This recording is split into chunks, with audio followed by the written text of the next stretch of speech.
See, too much of everything is bad, and too less of everything is also bad, right? So I come from a scarcity-driven atmosphere of 2000, early 2000s, I would say, right, where my only source of information was maybe a business world or maybe some magazines or some papers, right, where the startup thing was very, very small, right? So from there to a system today which has glamorized and made this a fashion statement.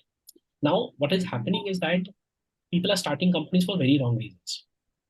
That today what is hot today is fintech is hot. Okay, let's start something there. I don't know what. You're not passionate about it. You're not okay. Let me see. Okay, can I get a money in this 1 year? Okay, let me do this. Let me do. So this is basically gambling.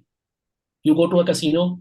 You take your cards. You make sure that the odds are in your favor. You take a deep breath and you put the punt. Right. This is what is happening in so many cases, and because of that, the graveyards are very bad today, because if you're not starting company at the right for the right reason, and you look at so many people, old people talking about it, from Sanjeev Bikhchandani, right, to all people who have started companies in early 2000 or maybe before that, right, that the fundamentals have to be very strong. If you're starting a company, right, you may exit and all are events. You don't start company based on an event, and if you're doing that, that's a sure shot recipe of disaster, right? Right? You may earn some money between and all, right? But you're not a true entrepreneur. You are just a deal manager who's looking out for something. On the other hand, on the investor side, also I would also lay some blame on them, because the entire glamour that has been put forward by the investors, the entire hype cycles that have been created, right? That has ensured that the corporate governance has been reduced to a bare minimum, right? So you see too many deals chasing too few companies, right? So when entrepreneurs feel that money is very cheap, right? So then your only idea is to grow. Now you are growing like a aimless animal, and you go here, there, helter skelter, and fundamentals are not strong. So when fundamentals are not strong, and when the money supply gets choked, right? Then what you witness is what you're witnessing today. That was the same hype cycle which was around 2014-15, if you remember, right? The same hype cycle, right? Yeah. Where everybody was funding ad tech, fintech, food tech. After I exit, everybody, so many people got their hands burnt. Today also, if you look at e-commerce, not today, in e-commerce, how many people are there?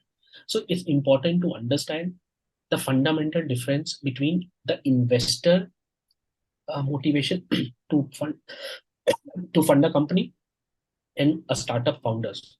See, for investor, you are one of a stock. He's like a stockbroker. He takes money from LPs, right? They promise that, okay, after 5, 7, 10, 12 years, I'll give you a return, which is slightly more than XYZ asset class, right? It's the asset class. Now, therefore, the investor is bound to make sure that their risks are hedged. So they choose X number of sectors, X number of companies, and they start punting. And if they see some growth pattern, right, they punt more, right? So for them, their returns to LPs makes the maximum thing. So for them, the most important thing is LPs, not you. So if you're not doing well, they'll throw you out. And they're not wrong with that, right? It is just that the expectation has to be very clear. For founder, that is the only company, right? You don't have 5 companies, right? Yeah. That's your Yeah. only child. So you have to make sure that they outlive every investor out there, right? Because investor, as I said, it's like a stockbroker. So they will come when the valuations are low. They will sell you when the valuations are high. Who will remain Yeah. constant? The founding team, the management, Okay. right? So I Mm. think that is something, when if both the founders and the investors are very clear on that, and I think all these hype cycles need to be tempered down a bit by media as well, right? When you hype a sector too much today, it's AI which is hyping up, right? You'll see so many dead companies after so long. I mean, in the next 3 to 5 years, it's important that investors are able to judge slightly more.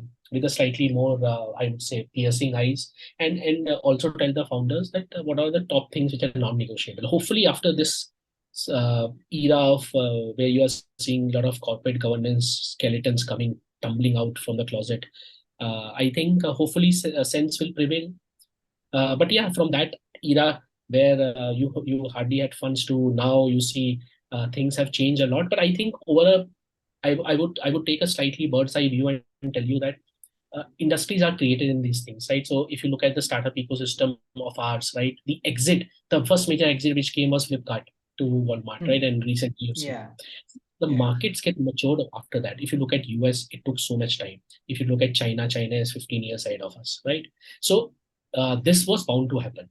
So whenever a sector gets created, there will always be cycles of hype. There'll be cycles of lows. There'll be a lot of bad players, bad apples, both from the investor side, both from the founder side. Everything will happen.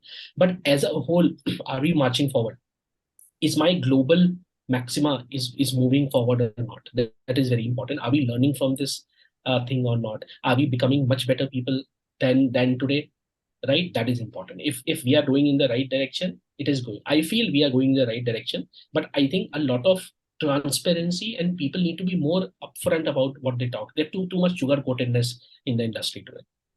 Yeah, I think it's like both parties should learn actually, even the investors as well as the founding team or the entrepreneurs should like they should learn to be a transparent thing. More, they should be more of transparent rather than hiding information or anything because of the lack of corporate governance, right? Like we have seen recently, like 5 to 6 startups really shut down their operation. And whose Yeah. fault? Whether it is investors' greediness or founders' greediness, we really don't know. As a ecosystem, we are clueless, and somewhere we are misguided also because of some negative news. Where when we see some good news about some new trend is coming, like in AI, suddenly there is a shift of business from a traditional business to the new trending business. So this has to stop because for a business, sustainability is important. That's what I believe, and that is also I think most of the that's what business means actually. It should sustain and then grow.